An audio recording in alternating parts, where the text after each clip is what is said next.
আসসালামু আলাইকুম, আপনাদের সবাইকে ঢাকায় রান্নাঘরে স্বাগতম। আমি আজকে আপনাদের জন্য রান্না করব গরু মাংসের কালা ভুনা। আমি এখানে 1 কেজি মাংস নিয়েছি। আমি সাথে ব্যবহার করব এখানে রাঁধুনি কালা ভুনা মশলা। এটা দিয়ে খুব সহজেই রান্না করা যাবে, খুব বেশি ভেজাল হবে না। সাথে লাগছে আমার সয়া সস, আমি সয়া সস নিয়েছি। এর সাথে লাগছে পেঁয়াজ কুচি, টমেটো সস, সরিষার তেল, স্বাদ মতো লবণ। এবার আমি মাংসটাকে ম্যারিনেট করে নেব। এর জন্য আমি প্রথমে দিয়ে দিচ্ছি পেঁয়াজ কুচি। হাফ কাপ আছে এখানে, আমি হাফ কাপ পুরোটাই দিচ্ছি। এরপরে দেব টমেটো সস 2 টেবিল চামচ,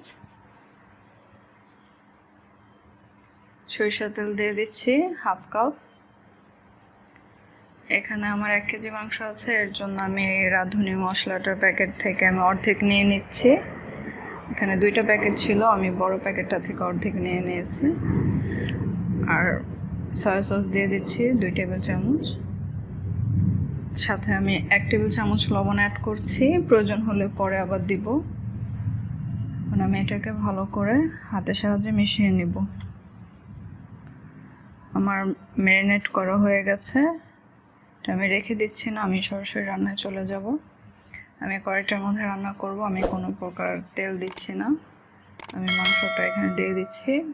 চুলার আঁচটা কমানো থাকবে, নয়তো মাংসটা পুড়ে যাওয়ার সম্ভাবনা থাকবে।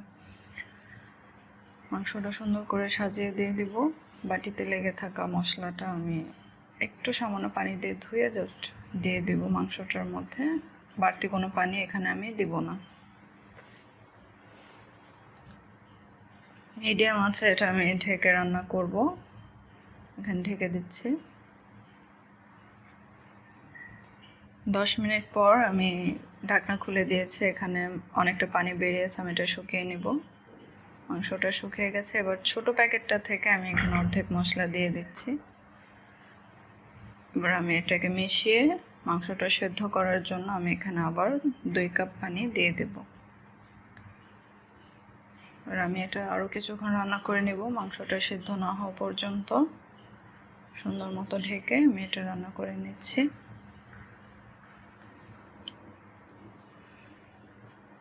আমার রান্নাটা হয়ে গেছে, পানিটা শুকিয়ে গেছে, মাংসটাও সেদ্ধ হয়ে গেছে।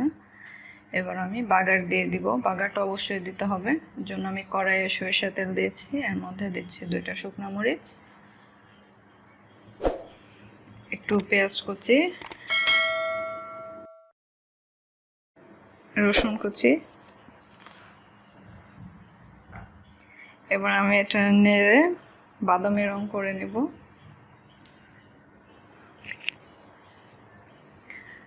এটা ব্রাউন কালার হয়ে গেছে, পুড়ে ফেলা যাবে না। এবার আমি এটা মাংসের মধ্যে ঢেলে দিব। ঢেলে দিয়েছি। এবার আরও কিছুক্ষণ রান্না করে নেব। চুলাটা আমি এখন একদম কমিয়ে রেখেছি। আমার রান্নাটা প্রায় রেডি। দেখতে পাচ্ছেন খুব সুন্দর একটা কালার এসেছে এবং একটুও পানি নেই এখানে। আমি এবার এটাকে সার্ভ করে দেখাচ্ছি।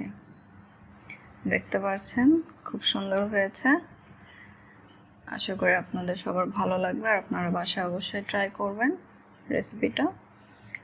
আর আমার চ্যানেলে যদি আপনি নতুন হয়ে থাকেন তাহলে অবশ্যই সাবস্ক্রাইব করে দেবেন। Thank you.